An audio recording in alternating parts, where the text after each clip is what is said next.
Welcome to the Legally Speaking podcast. I'm your host, Rob Hanna. This week, I'm delighted to be joined by Florence Brocklesby. Florence is the founder of Bellevue Law and is a solicitor with expertise in litigation, dispute resolution, and employment law. Florence studied at the University of Oxford before completing her LPC and postgraduate diploma in international law at the University of Bristol. Florence then joined Freshfields as a trainee and qualified as a solicitor in 2000. She worked at the firm's London, Brussels, and Hong Kong offices. In 2006, Florence moved to US law firm Debevoise and Plimpton before starting her role as a law lecturer at BPP Law School. In 2014, Florence founded Bellevue Law, a boutique law firm specializing in employment law, legal disputes, regulatory investigations, compliance, and private client work. Florence is passionate about pro bono work, with experience serving as a trustee of the Royal Courts of Justice, Citizens Advice Bureau, and South West London Law Centres. So, a very big warm welcome, Florence. Thank you for having me, Rob. Oh, it's an absolute pleasure. Super excited about this one. And before we dive into all your amazing projects experience to date, we do have, as you know, I believe, a customary icebreaker question here on the Legally Speaking podcast, which is on the scale of 1 to 10, 10 being very real, what would you rate the hit TV series Suits in terms of its reality of the law if you've seen it? I have seen it and I would rate it a 2. Sadly, if only. If only. I'm much more of a fan of the 90s show This Life, which was about lawyers, Generation X lawyers like me, starting out their legal careers in London in the 90s. Unfortunately, that also wasn't a 10. My life as a trainee solicitor was much less exciting than the lives of the characters in This Life, but it was still more realistic, I think, than Suits, and I would recommend anybody who hasn't seen it to give it a watch. There we go, and there's a strong recommendation. Well, talking of careers and training and journeys, I guess we should dive into yours, Florence. So would you mind telling our listeners a bit about your background and your career journey motivations? Yes, it's been quite circuitous, is probably the best way of describing it. I didn't study law at university. I did what was then called the law conversion course. And then after that, I started my legal career in a relatively traditional way. I trained at Freshfields in the late 90s. It wasn't like This Life. And there are lots of really positive things. I was there for about 8 years in total. And lots of really positive things that I got from that experience. Really high standards of technical advice and client service. Work ethic is one way of putting it. We worked really hard. And I know there's a big debate in the legal profession now about working hours. Obviously, there have to be some boundaries about that. But actually, within those boundaries, work ethic is really important. I traveled. I went to Brussels for 6 months as a trainee, and I went to Hong Kong for a couple of years when I was relatively junior. And I've got really enduring lifelong friendships from the people I worked with. In fact, my husband was in my trainee intake, so really lifelong enduring friendships, but also like a really wide variety of people who I still spend a lot of time with, still work with, still see socially. So it was really great. But I probably knew from very early on that I didn't really have any ambition to be a partner in a large firm. I was always interested in, I really enjoyed working in law. I really enjoy serving clients, but I probably didn't have the nature to spend a long career in a really large organization. I think I knew that from the start. When I was about 3 years qualified, I became the first head of pro bono at Freshfields, and I did pro bono work at Freshfields and Debevoise in Plimpton, the US firm in London, for about 5 years in total before I had my kids. There we go. And look at that. There's a lot in there, because you did some tremendous work with Freshfields. There's a couple of questions I wanted to ask. Overall, sort of, people who are thinking about maybe applying to the Magic Circle US firms, what would be sort of, 2 key reasons you would say, actually, you know what, it's definitely worth going to the Magic Circle? And then also your areas of expertise. You've got experience across sort of litigation, disputes, employment law. What specifically drew you to those areas of law? Those are really good questions. So My experience of applying for training contracts and becoming a trainee is ancient history. Not quite, but I get the point. I started my training contract in 1998, and I think it's a lot harder now than it was then to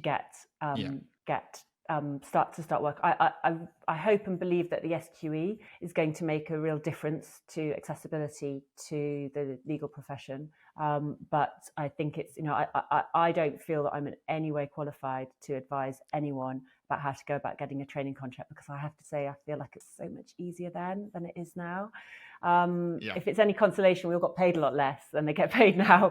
Was the trade-off, but I would say that my own experience of it was very, very positive in lots of ways, and it was a very good grounding in legal practice generally. I now work in a firm which is much, much smaller. There are 20 lawyers, there are 25 people in the firm altogether. So it's the complete opposite end of the spectrum. And that meant that I've had to make, I've had to learn quite a lot of stuff for myself about running a much smaller firm and the dynamic there. But I would still recommend that, if anybody has the interest in commercial law and the opportunity, to work in one of these large firms, there are lots of advantages to it. But it's not the only, it's not the only path to a successful legal career.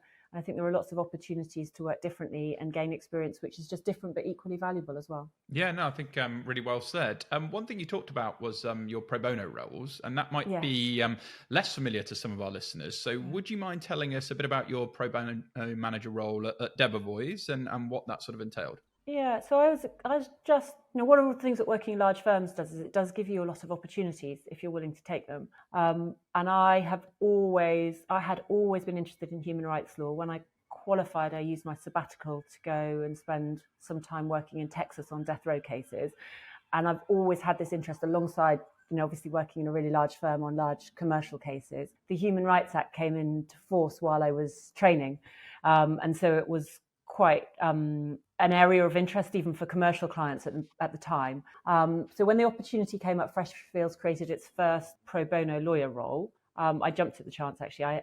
I'd been in Hong Kong for a couple of years and I came back. And it was extremely unstrategic, actually, as have many things been in my career. But first of all, it was just a wonderful opportunity to get involved in doing some really special, worthwhile work. Back in the early 2000s, there was much less tradition for lawyers to do pro bono work in the UK than there was in the US, because we'd always had a legal aid system. And I think that that's probably been dismantled now to the point that it's very widely recognised that as a profession, those of us who can do something to support people who need our particular skills ought to be doing it. And it can't just be left to legal aid lawyers to help the most vulnerable people in society, because there just isn't the funding or the capacity to do that. But about 20 years ago or so, it was more of a novel idea. And so I was the first pro bono lawyer at Freshfields, and then moved to Debevoise, which was an American firm. And those firms have very long-standing commitment to doing really excellent pro bono work. And we worked across a range of pro bono matters, from advising small organisations, advising charities on their sort of corporate structures and the way that they ought to organise and run themselves, to providing employment law representation for litigants in person in employment tribunals, to really large human rights projects such as supporting lawyers working on death row cases in the Caribbean and in the States, and actually in the early 2000s working on some of the human rights issues that came out of the war on terror as well. Wow, it sounds like a fascinating role and some really meaningful work that you did there. And talking of meaningful work and your career, we have to talk about 2014, where you founded Bellevue Law, which is a boutique law firm specialising in employment law, legal disputes, regulatory investigations, compliance, and private client work. Would you mind firstly telling our listeners why you set up the firm and perhaps why flexible working is important to you? Yes, of course. So I'd been working in these large firms in the city, and albeit doing quite an unusual role. I had children in my 30s, and I had 3 children really close together. At one point, I had 3 preschoolers, and I Wow. just didn't want to go. I should have gone back for a rest, actually, but I just didn't really want to go back. At the time, being in the office and long hours. I know a lot of people who have made that work, and more power to them, but that just wasn't what I wanted to do. I had a period of about 5 years where I taught at law school, and that was a really great job to do for a while, but I knew I wanted to be in practice, and I looked around to see the job that would allow me to do really good quality work, interesting work for clients, but at the same time be around for my small children. I just couldn't find it. I think things have changed a lot in the intervening decade. I hope they have, but I just couldn't find it. And so I just had this idea, which was a bit mad at the time. I'm going to just set up my own law firm, and I'm going to work the way that I want to work. And I had no clients. I'd not been in practice for 5 years, but I had a bit of self-belief. And I think this is really important for anyone who's thinking about striking out on their own. I'm also not scared of failing. What's the worst thing that can happen is that it's a bit embarrassing. I've told everybody I'm going to set up this law firm, and then if I have to shut the doors after 6 months, 12 months, it will be a bit embarrassing, but life will go on. So I set up the firm on a shoestring, really. Had a website, had a laptop, had some professional indemnity insurance, had an email address, and I just told everybody I knew, this is what I'm doing. I'm going to set up a firm doing employment law and litigation. If anybody needs support in that, please let me know. And slowly, I started to pick up clients from quite a wide range of sources, ranging from referrals from city firms where they had slightly lower value disputes that they wouldn't be able to handle themselves cost effectively. They just wanted a safe pair of hands. To 3 of my clients were on the school run. I was just chatting to other mums in the playground, and I wasn't doing BD. I was just dropping my kids at school, and they all had employment law issues at work, and I was able to help them with it. And gradually the business grew. I needed to hire, and I realized very early on that there's a really huge pool of talent. At first, it was really other mothers who'd been working in city law firms, didn't want to do those hours, didn't want to be in the office 5 days a week, still wanted to work hard, do good quality work. And I was able to hire just the most exceptional lawyers with these, absolutely stellar backgrounds just by offering them flexibility. They then did a great job for clients, and the clients came back. And so we continued to grow. And we've now got a pool of 20 lawyers, a really mixed bag of backgrounds, interests, practice areas.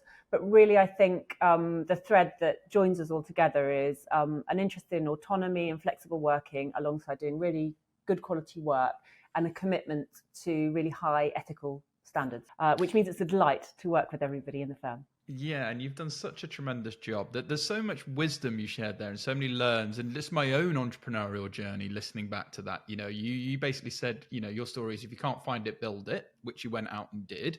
And what a success story that is. But also talked a lot about fear. I see so many people that are held back because of fear. It's a big face everything and rise. I strongly believe that. It's very easy, 5 years out to then sort of perhaps keep looking, try and find something, and maybe have to compromise. But you said no. Actually, it doesn't matter. I believe in this. I'm passionate about this. I want to go out there and do it. And I love it. And then just some natural networking case studies there of, people that are already in your immediate network that you can pick up some employment law cases. And, they always say, if you don't risk anything, you risk everything. And that's so true. And, I really enjoyed learning your story. I set up a legal recruitment business without a day's legal recruitment experience under my belt, or not knowing hardly anyone in the legal industry. But you can still do it if you've got the skills, tools to make it happen. You were still a very good lawyer, and then you've picked up and grown along the way. So absolutely love that. That's the positive part. Let's get to the also slightly harder, more let's get in the real, let's get in the trenches part, because it's not a walk in the park success, but it's definitely worth it. What have been some of the challenges you faced in establishing Bellevue Law,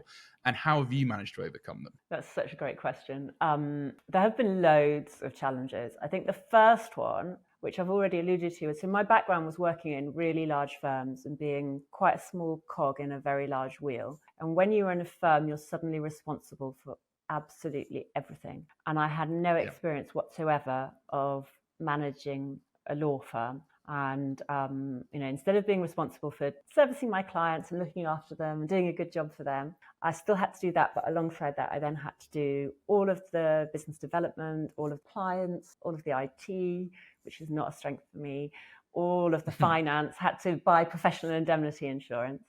And now I'm 10 years in now, and I'd say for the last 5 years, I've been really comfortable that there's always a way. You can always find a solution to any kind of problem. And the more we've grown, the more resources I've had, fortunately, to be able to bring in people to support me in the business, and also to outsource the things that I don't either enjoy or do as well as I might do, and allow me to focus on the things that I want to do. But from day one, I really had to just sort of roll my sleeves up and get on with it. That was definitely a challenge and a learning curve. I think for people now setting up law firms, there are a lot more materials and resources to help you. I had a book that I bought from the Law Society that was really outdated and talked about sort of setting up a fax machine in your home office, but it was still helpful in terms of some of the sort of compliance and regulatory bits and pieces that I just wasn't really sufficiently familiar with. I think the other thing that's changed in the last 10 years is that there are now really wonderful supportive networks of other people who are on a similar journey, genuinely wanting to support each other. I regularly speak to other people who are thinking about setting up legal businesses, and I regularly talk to other founders about the challenges, sort of slightly niche and nerdy challenges that nobody else would know about or want to know about. And there's a really lovely, friendly, supportive community of people who want to help each other, which is wonderful. Yeah, no, and I absolutely support that. And we have shared values around that, particularly around the importance of community. And look, Bellevue Law is a huge success story. But as you've sort of alluded to, there are challenges. So if you were to sort of, inspire the next legal leader to set up maybe a law firm, a legal technology practice, whatever it might be, what words of wisdom do you wish you had known before founding your own business? So, unfortunately, I was given these words of wisdom before I started my own business. And I didn't really take much notice of them, but I hammer them into anybody I speak to. I knew one person who'd set up his own law firm before I set up mine, and I spoke to him. He very kindly gave me some time and talked to me about his own experience. He said, "You are worried now about where you're going to get work from, and I'm just going to tell you now that your real worry will be that you'll have too much work and how you manage it." And what he was really saying to me was, why would you not be a success? We're not selling snake oil. We advise people on areas of their life where they need advice. So we advise on employment law, we advise on disputes, we advise on wills and probate, and we advise on regulation. There's a genuine need for that advice. We are good at it. Lots of other people are good at it too, but we are good at what we do, and we treat them well, and we charge them fairly. Why would they not use us? And the same applies to lots of other firms. We're not particularly unique in that regard, but we're not selling snake oil, and we're not marketing something that we don't do. Why would you not be successful? And that being the case, build the firm for the growth. I spent a lot of time in the first instance, I built a really tiny firm that was based around just me in basically a posh shed that I've got in the garden back there.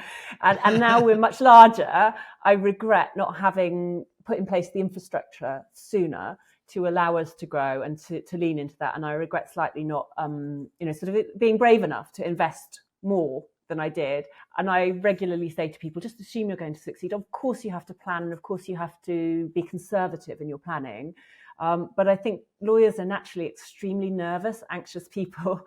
And the reality is that, you're going out there and doing great work. Why would it not be successful? I would really say, believe in yourself and be very focused on what you want to do, and move forwards with it. And there's no reason at all why it won't be successful. And again, I couldn't believe what you're saying, because so many people always look at what if it goes wrong, what if it goes right? There needs to be around more people with the growth mindset. And obviously you had some great words of wisdom for starting. I strongly believe if you have the right people who have that growth mindset around you, you're going to be in a far better place than others, because you're just consuming the ability to take and absorb risk, but also manage that risk and actually take action. Where a lot of people think, oh well, what if I lose clients, or what if my fees are too high, or what if I can't afford it for the first 3 months, or this what if, but what about that what is mentality. What is it actually you take action? So I love that. And I love the story. I love the journey. Time for a short break from the show. Are you trapped in a relationship with the wrong legal software provider? It's time to break free and switch to 𝐥𝐢𝐬𝐿. For a limited time, when you switch to 𝐥𝐢𝐬𝐿, you can get up to 6 months off a 𝐥𝐢𝐬𝐿 subscription, a free data migration scoping call, and a £100 gift card for attending a demo. 𝐥𝐢𝐬𝐿 is your cost-effective and flexible solution. Choose a plan that fits your needs and budget with no long-term commitments. Pricing starts from just £49 per user per month. Worried about the migration process? Don't be. 𝐥𝐢𝐬𝐿 handles the migration of your existing data and ensures a smooth transition with zero downtime. Join the thousands of solicitors who trust 𝐥𝐢𝐬𝐿. Switch to 𝐥𝐢𝐬𝐿 now and save. Visit 𝐥𝐢𝐬𝐿.com/UK/break free to learn more. This is a limited time offer. Terms and conditions apply. Now back to the show. Talk us through a day-to-day. So again, you shared a really important point where a lot of people may go on to set up a business, but in reality, what they actually do is buy themselves a job where they're overpaid, overworked, and actually they're not actually as sort of fulfilled as they might want to be because they didn't set up the processes, the infrastructure, allow for growth, assuming you want that type of business. So for you, I guess my first question is, could your business operate without you for a week, a month? And what does a typical day look like? I suspect my business could operate without me for quite a long time, but I am too much of a control freak to let it do so, and that does need to change. I mean, I think I've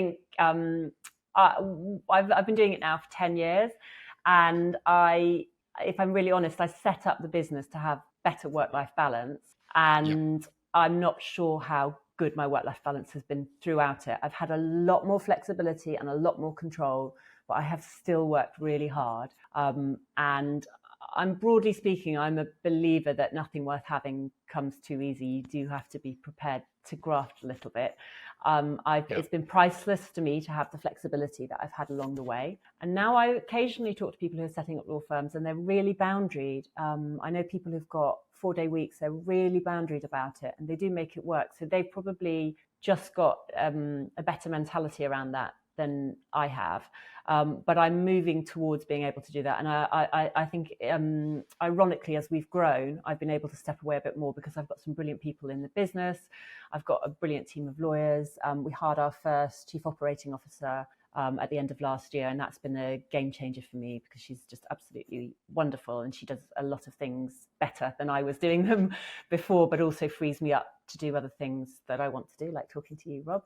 I think it's really hard because the work will expand to fill the time available and you need to be really careful. I would say at the beginning you need to define what success looks like, and that could be that it looks like really rapid growth and you're prepared to throw yourself into it 24/7, or it could be that you chose to do this for work-life balance and actually that means you have to say no to something and say no to some opportunities and be sort of clear about what you will and won't do. It's going to look different for different people. But it's best probably every so often just check in with yourself. Are you achieving success in your own eyes yet? And if not, what needs to change to get you there? And yeah, really well said, because, comparison is the thief of joy. You may have set up your firm and you may have X number of people and someone may have double that or, more revenue or whatever it may be, or better clients in your opinion. But, what does that success look like to you? Is it maybe that you want to be able to put your son or your daughter to bed every night and, have that time to read the story that you may not necessarily get back? Or is it you want to go to get those extra pounds into your business bank account? I think it's so true that you say run your own race at your own pace and sort of be really set on what's important to you, because I see a lot of people that are in careers or running businesses and they're almost at the end of steam because they forget what's important, what success looks like for them, because they're continuously comparing. And I think we can get as a whole discussion around social media and how that has sort of for good and for bad, but just you share a really important point there. Really think about what's important to you and check in on yourself, because for me, I have a slightly different view, and I just picked this up of listening to a podcast myself. I don't believe in work-life balance. There's just life, i.e. for me, life just happens. And so I set up my business for similar reasons for you, needing that flexibility. But sometimes I may find it easier to send an email for half an hour on a Saturday. And for me, that's absolutely fine. But then I can take that hour off on a Wednesday to go and play golf, whatever it might be. So, for me, it's about that just overarching flexibility. Or if, I've had a poorly daughter, I need to go do this, and this. So really like that you kind of touched on a lot of good points there, and really hopefully have inspired other people to take the opportunity, not the risk, to set up their own business and go on and be a success. But let's talk about business models, because you have a slightly different business model to what's quasi-known traditional law firms. So talk us through your business model and why you chose to use that one for Bellevue Law. So we're a consultancy firm. As I said, we've 20 lawyers in the firm, and they are mostly very senior. Well, they're all very senior. They're partner level lawyers, and they're self-employed, and we operate a fee share model. And the advantage of that for the lawyers is that they'll get paid more per hour than they would get paid in a traditional model, but also we don't set any chargeable targets, so people can manage their own workload. We hope people come to work, and they do, but we don't have any minimum requirements for how much work they do. We don't even really monitor it in a very meaningful way. Sometimes the lawyers will get in touch with me and they'll say, "I'm sorry, I've been quiet this month," and I haven't noticed, because that's not what I'm looking for. Obviously, overall, people have to go to work, otherwise we won't have a business.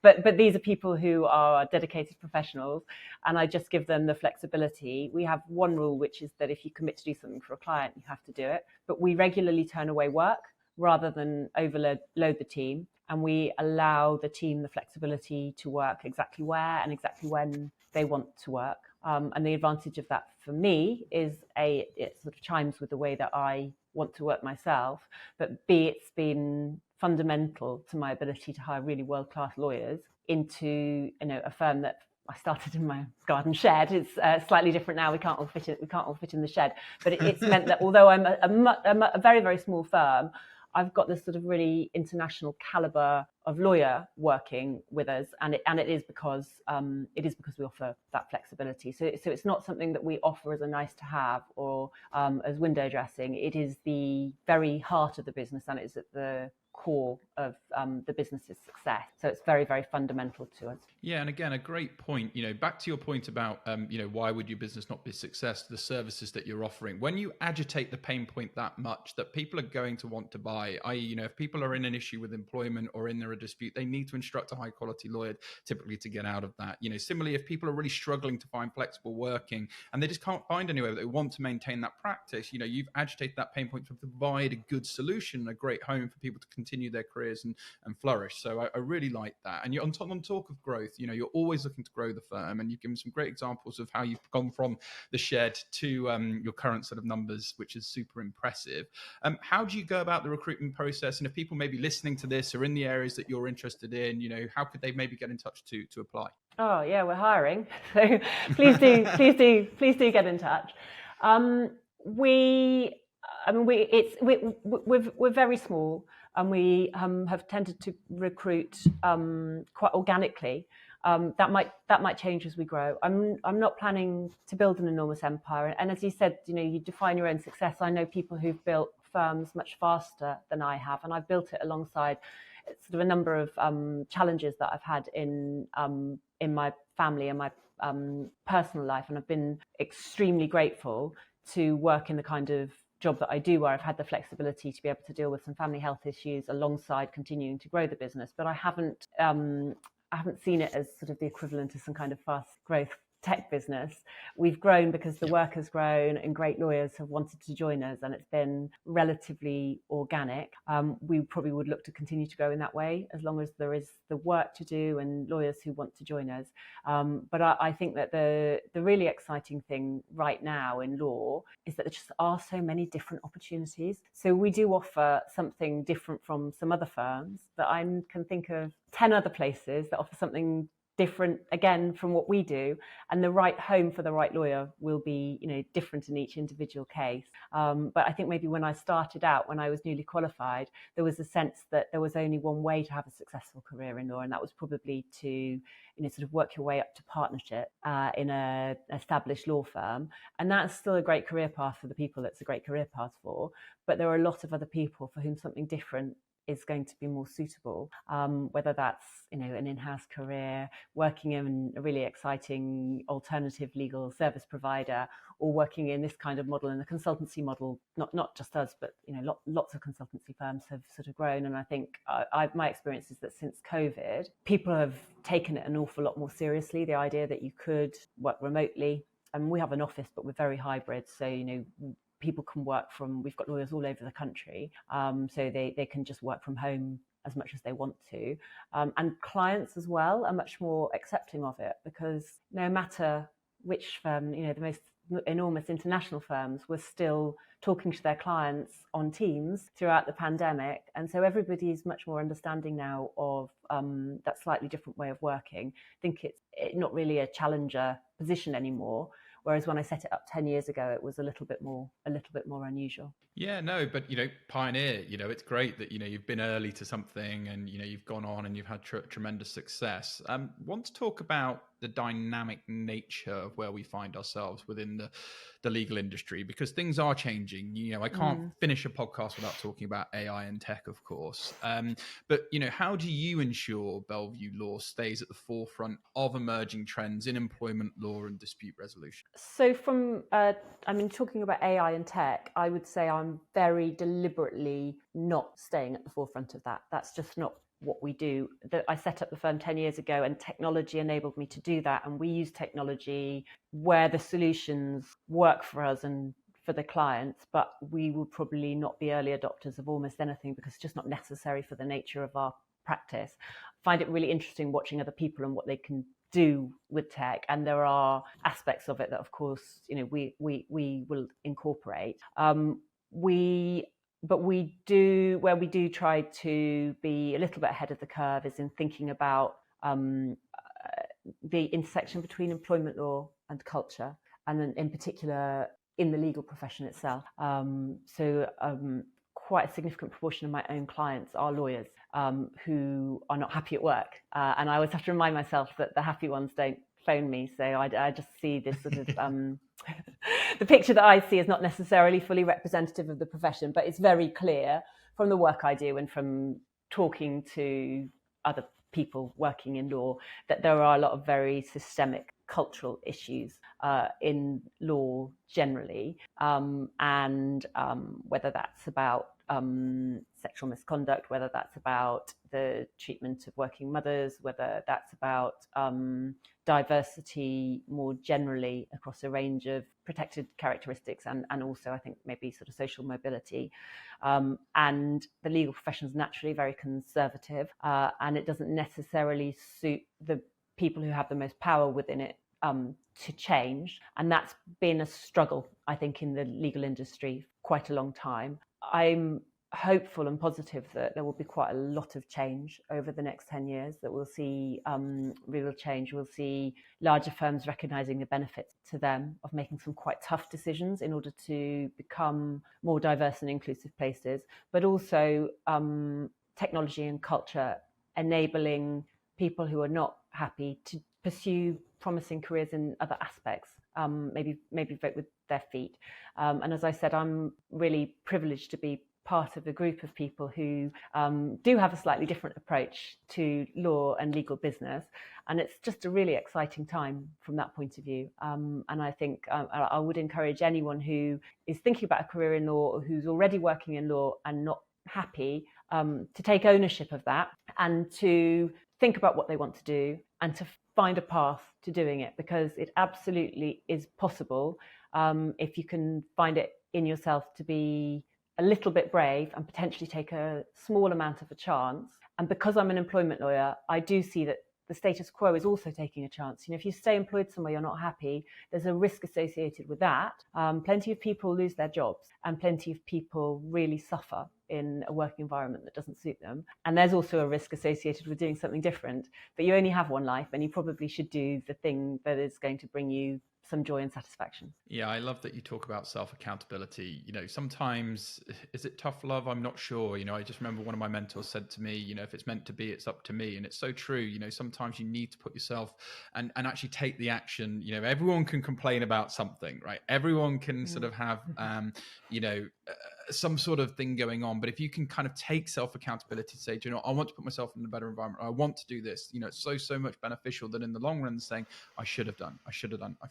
And you talked about this, but I just want to sort of get one or two practical tips, because, you know, you mentioned you regularly act for senior professional, you know, women defending their workplace rights, including gender, maternity, discrimination claims, and so forth. You know, how can workplaces create a more supportive and empowering workplace environments, or what are sort of one or two easy tips for firms to implement right from the start? I don't know if it's easy or not, but it's very clear that it just has to come from the top. And there is very little point to having a diversity task force, 25 different amazing policies, lovely photos of a diverse workforce on the website, if from the top there isn't that fundamental commitment to it.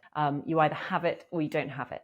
And everything flows from that. I think that's, you know, there are cultures within firms, you know, so there'll be one department that might have a different culture to another department, but fundamentally it is about leadership and fairness. And if you have that, it's really easy. And if you don't have it, it's almost impossible. Yeah, I love that. You know, the actions will ultimately always speak louder than the words. And actually, if you put all these things on the website and it doesn't happen, then it creates even more of a negative effect, because it's sort of, you know, not actually what's being preached. You mentioned earlier on some of your other roles, and I want to briefly touch on them before we look to close. You know, you've served as a trustee of the Royal Courts of Justice Citizens Advice Bureau and South West London Law Centres. You've also represented clients facing the death penalty in the Caribbean and the US, as you touched on. How did you personally navigate those extremely emotional complexities of such cases? That's a really good question. And I think most lawyers would say that they are able to do the things that they really strongly believe in and they think are important, but to just keep one step removed from it, to maintain objectivity and fairness. And there was a couple of things that I did that I found very, very challenging indeed. But I do, and I still deal with people who are very vulnerable and very distressed on a regular basis. It's just part of the nature of our work. And I hope that we would always treat our clients with real empathy and kindness, not just to see it as a legal process to be giving them legal advice, but to be providing quite a human approach and an empathetic approach. Yeah. At the same time, you can't do the job if you become emotionally too entangled in it. You need to be able to just keep that step back so that you remain objective and you're providing advice that is objective. And I think I learned that at a really early age, and I think it's stood me in good stead, and it allows me to look after myself while I'm doing that kind of work at the same time. So I think it's something that most lawyers who do this kind of work would have in common. Not to be detached, but at the same time to just have that little bit of space that allows you to recognise that your role here is as an advisor. It's not to become personally involved in it. Yeah, no, really well said. I think that's some critical advice. And before we let you go, finally, what advice do you have for aspiring lawyers looking to specialise in, be it litigation or employment law, and equally maybe professionals that are thinking of setting up a business but haven't quite done it yet? The second one. If you're thinking of setting a business and you haven't done it yet, you have to ask yourself what's holding yourself back. Write a plan. Don't wait for it to be perfect. And go for it. I think for people starting out in law now, you probably don't want to take advice from someone who's 50, to be honest, because my world was so different when I was starting out.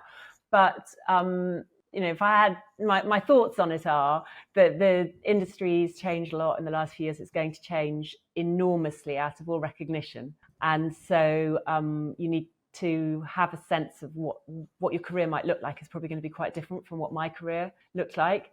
And that being said, so it's just difficult to plan too far. I think you need to be flexible, you need to be adaptable, you need to practice being resilient, which is a really important skill in any career. And then I would say go and get as much experience as you can doing everything and anything, because you just never know what will be the thing that lights a spark for you, and you never know where law is going to take you. But it gives you, as a profession, it will give you so many opportunities if you're open to them. And I would be really optimistic about what the legal career of somebody starting out now, what that might look like. It could be fun, exciting, and purposeful. Yeah, I love that. And I love that you talked about sort of opportunities and being open to them. I would just encourage people to Google the red car theory. I did a post about this on LinkedIn recently, but if you go and have a little research into that, it's all about sort of being alive to opportunities and keeping that open mind. This has been an absolute blast, Florence, as I knew it would have been, and that's why I was super keen to get you on the show. If our listeners want to learn more about Bellevue Law, or indeed they would like to get in touch about applying, where can they find out more? Feel free to shout out any website links and any social media handles, and we'll also share them with this episode for you too. Thank you. Part of the success of our firm has been from the people who we've met on social media as well as in real life. So we're delighted to hear from anyone who's interested in the firm. Our website is bellevuelaw.co.uk. We're also on LinkedIn, and I'm on LinkedIn as well, at Florence Brocklesby. Simple as that. Well, thank you so much, Florence. As I say, it's been a real pleasure having you on the show today. Wishing you lots of continued success with Bellevue Law, your future career and pursuits. But for now, from all of us on the Legally Speaking podcast, over and out. Thank you for listening to this week's episode. If you like the content here, why not check out our world-leading content and collaboration hub, the Legally Speaking Club, over on Discord. Go to our website, www.legallyspeakingpodcast.com, for the link to join our community there. Over and out.